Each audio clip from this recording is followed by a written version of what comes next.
जय सिया राम भक्तों। लक्ष्मी नारायण भक्ति चैनल में आपका स्वागत है। सोमवती अमावस्या या बड़ पूजनी अमावस्या के बारे में जानते हैं। सोमवार को पड़ने वाली अमावस्या को सोमवती अमावस्या कहते हैं। यह लगभग वर्ष में 1 या 2 बार ही पड़ती है। इस अमावस्या का हिंदू धर्म में विशेष महत्व होता है। वैवाहिक स्त्रियों द्वारा इस दिन अपने पतियों की दीर्घायु कामना के लिए व्रत का विधान है। इस दिन मौन रहने से सहस्त्र गोदान का फल मिलता है। शास्त्रों में इसे अश्वत्थ प्रदक्षिणा व्रत की संज्ञा दी गई है। अश्वत्थ यानी पीपल वृक्ष। इस दिन विवाहित स्त्रियों द्वारा पीपल के वृक्ष की दूध, जल, पुष्प, अक्षत, चंदन इत्यादि से पूजा और वृक्ष के चारों ओर 108 बार धागा लपेटकर परिक्रमा करने का विधान होता है। और अन्य कुछ परंपराओं में भंवरी देने का भी विधान होता है। धान, पान, खड़ी हल्दी को मिलाकर उसे विधान पूर्वक तुलसी के पेड़ को चढ़ाया जाता है।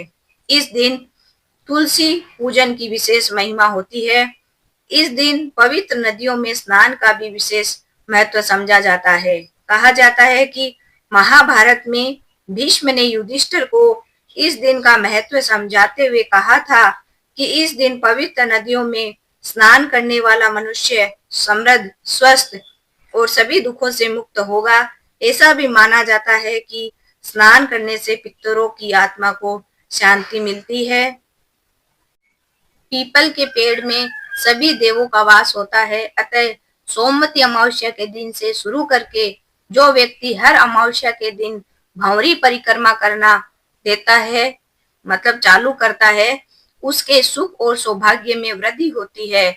जो हर अमावस्या को न कर सके वह सोमवार को पड़ने वाली अमावस्या के दिन 108 वस्तुओं की भंवरी देकर सोना, धोबिन और गोरी गणेश की पूजा करता है, उसे अखंड सौभाग्य की प्राप्ति होती है। ऐसी परंपरा है कि पहली सोमवती अमावस्या के दिन धान, पान और हल्दी, सिंदूर, सुपारी की भंवरी दी जाती है। उसके बाद की सोमवती अमावस्या को अपने सामर्थ्य के हिसाब से फल, मिठाई, सुहाग सामग्री, खाने की सामग्री इत्यादि की भंवरी दी जाती है। भंवरी पर चढ़ाया गया सामान किसी सुपात्र ब्राह्मण, अपने ननंद, भांजे किसी को भी दिया जा सकता है। अपने गोत्र या अपने से निम्न गोत्र में वह दान नहीं देना चाहिए। अब सोमवती अमावस्या की कथा का श्रवण करते हैं। सोमवती अमावस्या से संबंधित अनेक कथाएं प्रचलित है।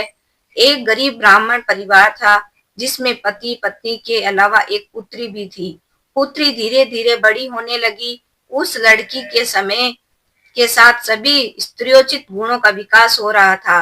लड़की सुंदर, संस्कारवान एवं गुणवान भी थी, लेकिन गरीब होने के कारण उसका विवाह नहीं हो पा रहा था।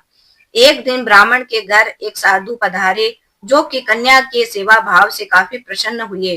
कन्या को लंबी आयु का आशीर्वाद देते हुए साधु ने कहा, कन्या के हथेली में विवाह योग्य रेखा नहीं है। ब्राह्मण दंपति ने साधु से उपाय पूछा।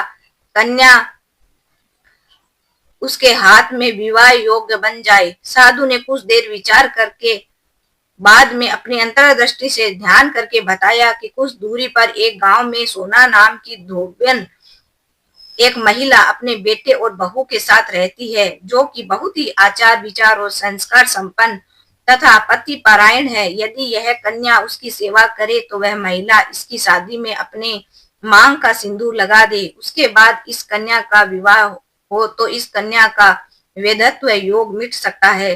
साधु ने यह भी बताया कि वह महिला कहीं आती जाती नहीं है। यह बात सुनकर ब्राह्मणी ने अपनी बेटी से धोबिन की सेवा करने की बात कही। कन्या तड़के उठकर सोना धोबिन के घर जाकर सफाई और अन्य सारे काम करके अपने घर वापस लौट आ जाती। सोना धोबिन अपनी बहू से पूछती कि तुम तो तड़के ही उठकर सारे काम कर लेती हो और पता भी नहीं चलता। बहू ने कहा, माँ जी, मैंने तो सोचा कि आप ही सुबह उठकर सारे काम खुद ही खत्म कर लेती हैं। मैं तो देर से उठती हूँ। इस पर दोनों सास और बहू निगरानी करने लगे कि कौन है जो तड़के ही घर का सारा काम करके चला जाता है।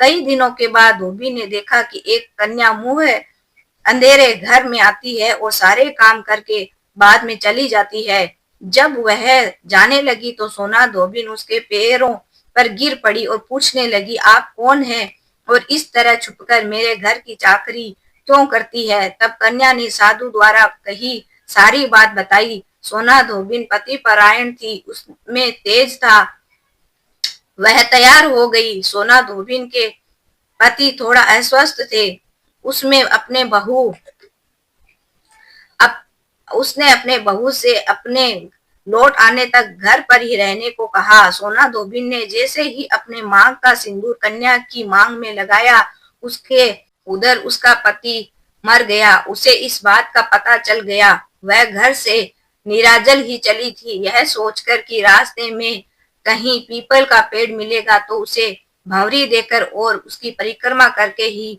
जल ग्रहण करेगी। उस दिन सोमवती अमावस्या थी।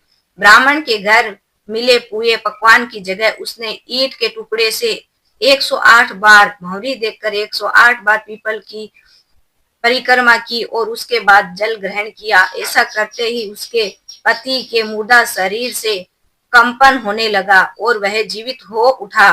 बोलिए सोमवती अमावस्या माता की जय।